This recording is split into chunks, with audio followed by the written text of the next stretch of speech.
Pemirsa, terima kasih Anda masih bersama kami di Liputan Metropolis Malam. Akibat hujan deras disertai angin, sebuah pohon tumbang di Jalan Protokol Sekayu. Akibatnya membuat arus lalu lintas di jalan terganggu.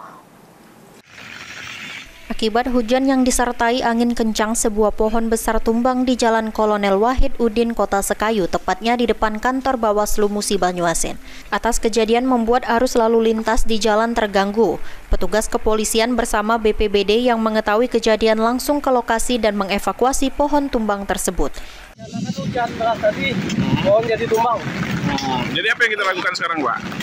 Untuk sementara kita upayakan untuk peralihan arus satu jalur, dan akan kita panggil BPBD untuk evakuasi, Pak ya? Segera evakuasi, Pak ya? Ruzi Iskandar, PAL TV.